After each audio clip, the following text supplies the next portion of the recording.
அந்த ஈகோ பிரச்சனை இருக்கு பாருங்க. அதுல எடப்பாடி பழனிசாமி வந்து இதுவரைக்கும் இப்படி ஒரு அந்த ஈகோயிஸ்ட் தலைவரை வந்து பார்த்ததே இல்லைன்னு பலரும் சொல்லுகிற அளவுக்கு அவரு பிடிவாதமா இருக்கார்.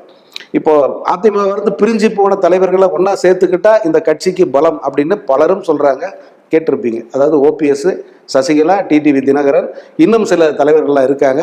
இவர்களெல்லாம் ஒன்றிணைத்து கொண்டால் அதிமுகவுக்கு கூடுதலா ஒரு 8-10% வாக்கு கிடைக்கும், குறிப்பா தென் மாவட்டங்கள்ல அப்படின்னு சொல்றாங்க.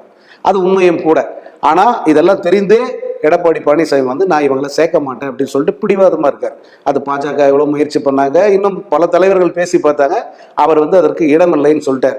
அதனுடைய விளைவு என்னன்னா, இங்க எப்பெல்லாம் ஒரு பிரதமரோ அல்லது அமித்ஷாவோ இந்த மாதிரி மத்தியிலிருந்து எப்பெல்லாம் தலைவர்கள் வருகிறார்களோ அவர்களெல்லாம் எடப்பாடி பழனிசாமியை தவிர்த்து வேற யாருக்கிட்டையுமே வந்து பேசுறதை தவிர்த்துட்டாங்க, சந்திப்பதை கூட தவிர்த்துட்டாங்க.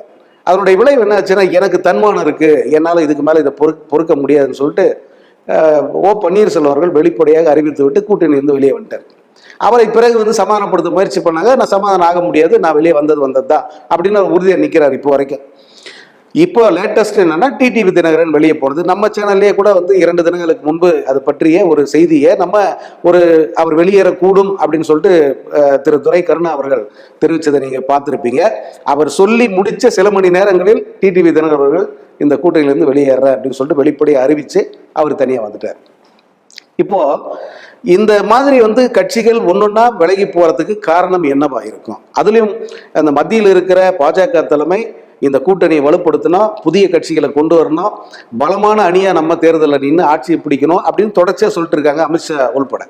அப்படி ஒவ்வொரு முறை சொல்லும் போதும் ஒரு கட்சி வெளியே போகுது, அது எப்படி அப்படிங்கிறது தான் அவங்களுக்கு மிகப்பெரிய ஒரு கேள்வியா இருக்கு. அதுல இப்போ இங்க இருக்கிற பாஜக தலைவர்களை டெல்லிக்கு அழைத்து அங்க ஆலோசனை நடத்துறாங்க. அந்த ஆலோசனை கூட்டம் நடந்துகிட்டு இருக்கும் போதே டிடிவி தினகரன் நான் வெளியே போறேன் அப்படின்னு சொல்லிட்டாரு. அப்ப இப்போ இன்றைய தேதிக்கு அதிமுக கூட்டணியில அதிமுக தவிர்த்து பாஜக இருக்கு.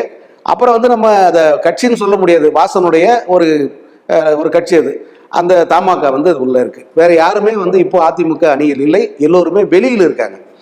இத்தனை நாள் வந்து புதிய தமிழகம்ன்ற கட்சி நான் உள்ளதான் இருக்கேன்னு சொன்னவங்க அவர்களும் கூட வந்து நாங்கள் டிசம்பருக்கு அப்புறம் பார்த்துக்கலாம் அப்படின்னு சொல்லிட்டு அவங்க வெளியே இருக்காங்க. ஏன்னா அவருக்கும் ஒரு அதிருப்தி இருக்கு. இப்போ வெளியே வந்து இவங்கெல்லாம் என்ன பண்ணுவாங்க அப்படிங்கிற ஒரு கேள்வி இருக்குல்ல. எந்த கட்சியில் எந்த அணியில சேருவாங்க? திமுக வருவாங்களா, தனி அணியை ஃபார்ம் பண்ணுவாங்களா, அல்லது சீமான் கூட சேருவாங்களா, அல்லது விஜய் கூட சேருவாங்களா, இப்படி என்ற இந்த கேள்விகள் களத்துல தொடர்ந்து இருக்கு. இப்போ எல்லோருமே ஒரு முடிவுக்கு வந்திருக்காங்க. அதாவது அரசியலை கூர்ந்து கவனிக்கிற திறனாய்வாளர்கள் எல்லாருமே இனி இந்த விலகி வந்த கட்சிகள் எல்லாம் விஜய் பக்கம் போக போறாங்க அப்படிங்கிறது அவங்களுடைய பார்வை.